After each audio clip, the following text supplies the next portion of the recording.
Welcome back to the review space. This is going to be the review for Smackdown Live last night, October 4th, 2016. Let's begin with Bray Wyatt. He took on Kane in a match. He lost via countout. There was basically some distraction from Randy Orton on the Titantron. He appeared. Bray Wyatt was doing his upside down crawling thingy majiggy. And then freaking Kane, goddamn Randy Orton appeared on screen. He was upside down, which I thought was kind of cool. I think they could have played this up a little bit longer. Bray Wyatt could have held on to his, the upside down spider thing, and like crawled towards Randy Orton, like in the middle of the ring. It just kind of almost had like a little stare down kind of thing.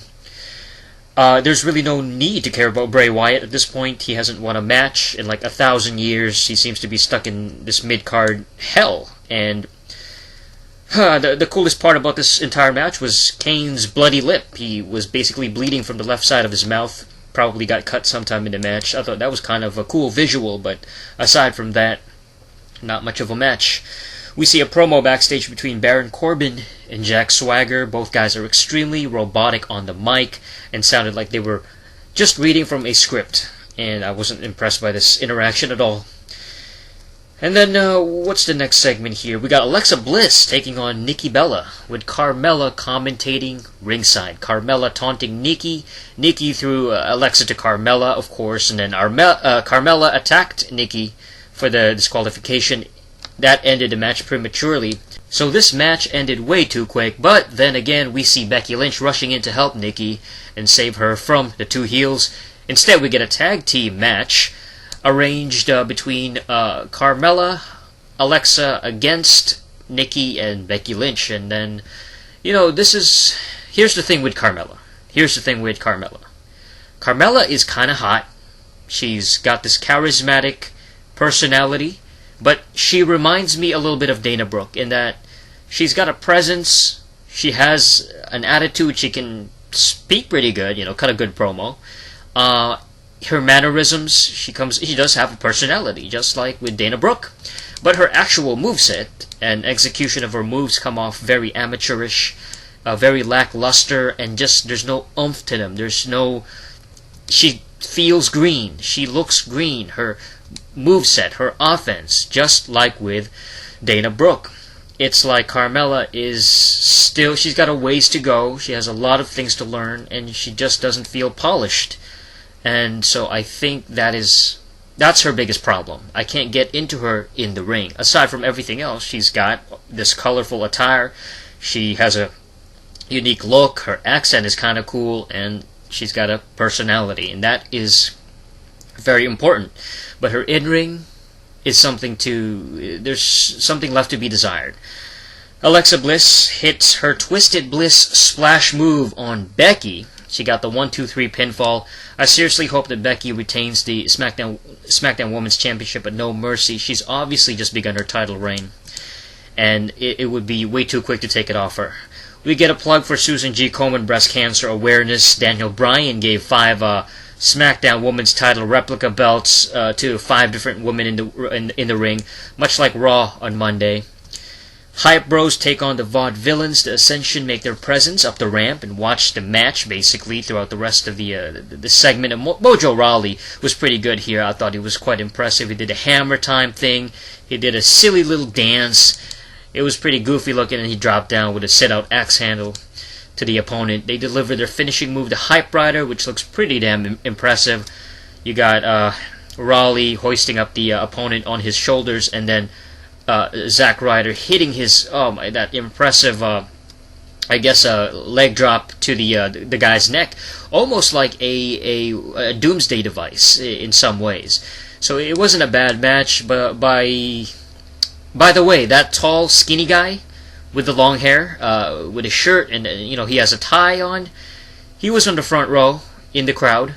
He's always got this short, older woman with long gray hair. Solomonster talked about this before, but I've been noticing this guy too, like for the past several months. This whole year, I don't know how long they've been doing this, but it feels like they've been there almost every damn week.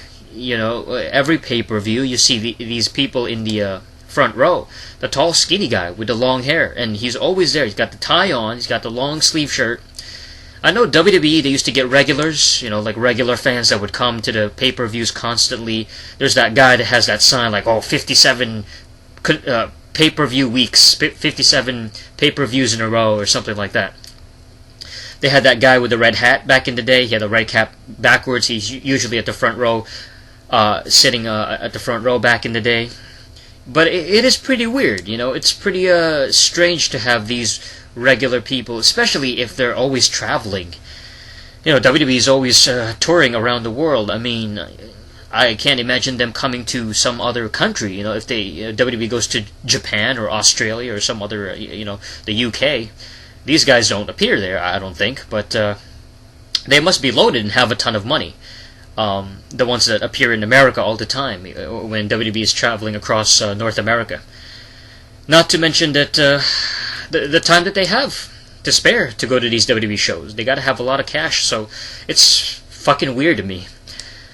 Up next, we get a Dolphumentary. Yes, a Dolphumentary with The Miz presenting a video package about Dolph Ziggler's career in the WWE. It showed him as Kerwin White's caddy, a member of the male cheerleading stable, the Spirit Squad, and other moments from his so-called mediocre career. Dolph Ziggler, he cut a passionate promo saying that he's not quite done yet. And then The Miz brings out the two members of the Spirit Squad from a couple of years ago. We get Kenny and Mikey, and last night I was watching this movie, Saw 3.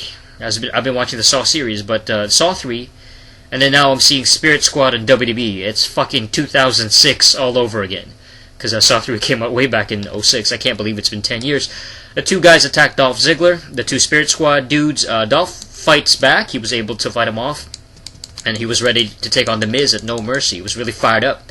It was a fun little segment, and just kind of bizarre to see the Spirit Squad again. I thought they disappeared in OVW forever when they were sent away by DX.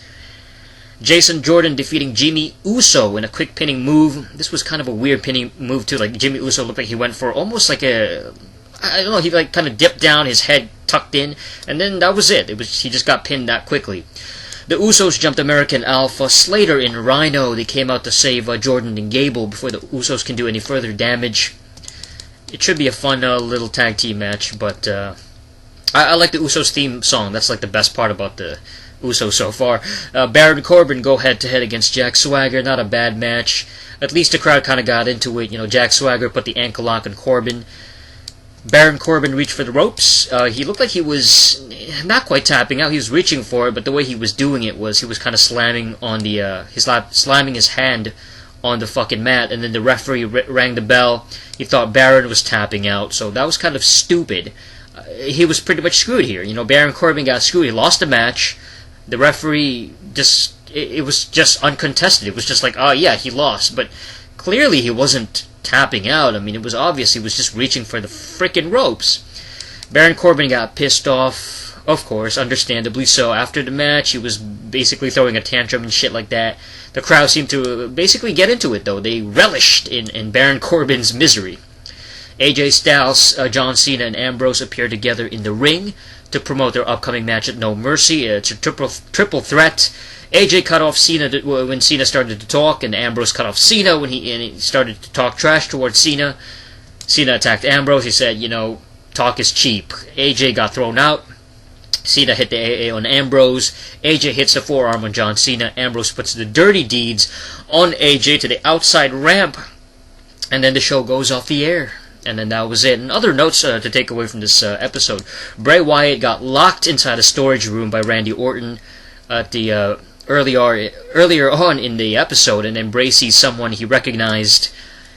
Somebody. He was like, I haven't seen you in a while, or something like that. Like, yo, it's you. So he saw somebody that is familiar to him. Maybe I'm thinking Luke Harper. Chances are, because we haven't seen him in a long time.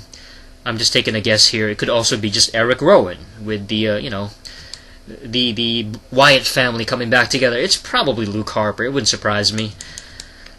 Overall, it was a decent episode of Smackdown Live. The only main criticism I really have is that the show constantly features the same faces over and over again. It's the same characters each week in and week out. There's no rotation, really, of different new personas. It's always the same people. And if they had some of the other wrestlers from NXT, like a Bobby Roode or an Austin Aries, Shinsuke Nakamura or Samoa Joe, etc., I feel it would definitely fire up the SmackDown roster, make it even more interesting. For example, in TNA, they have the Delete or Decay segments, where Matt Hardy and Jeff Hardy and Rebby Sky, they've been feuding against Abyss, Crazy Steve, and Rosemary. I think it's a very good feud. It's very fun to watch. Feels different. They would have these brawls across the theme parks, on vehicles, when it's being driven, and even in the middle of the forest at the Hardy Estate. So, that feels unique. That feels different. I know they tried that with a stupid New Day thing, New Day and Bray Wyatt, a while back, but that was useless. That was a horribly executed thing because the way that they shot it was terrible. The WWE, in my opinion, they need something fresh and something different. They gotta think outside the box. Have matches in unique places, in different arenas that look different. Like back in the mid-90s in WCW, they used to have shows and matches in places like malls, like shopping malls and swimming pools, like a swimming pool resort. They got matches on beaches. Bash at the Beach was really cool because it was in the middle of the freaking beach. You got these people in bikinis and swimming trunks, and it felt like a different environment. It felt like a spring break environment. If this was a video game, and you want the setting to change now and then, right? When you play a video game, you want the levels to look a little bit different and break up the monotony, and you don't want all the stages to look the fucking same. You want unique stages, unique levels. You want things to look a little different. Different sets, different colors, different designs. And the WWE doesn't really do that. They don't have it here, aside from SmackDown having a blue motif and Raw having a red theme. So they gotta switch it up, and I feel like they're just not gonna do that because that's the way they've always been. It's always been a fucking just basic arena, in-ring. They got their colors, they got their logos, and that's it. They don't have anything else that's different. They don't have anything unique. But still a decent show as far as the matches. They have to have better storylines, I think. They gotta have more involved shit. They gotta try to push the envelope. They gotta try something where we get invested in the characters completely and we get lost in the fucking storytelling. Anyway, that's it for this episode of The Review Space. Check out the channel for more videos, subscribe and all that good stuff, and until next time, peace.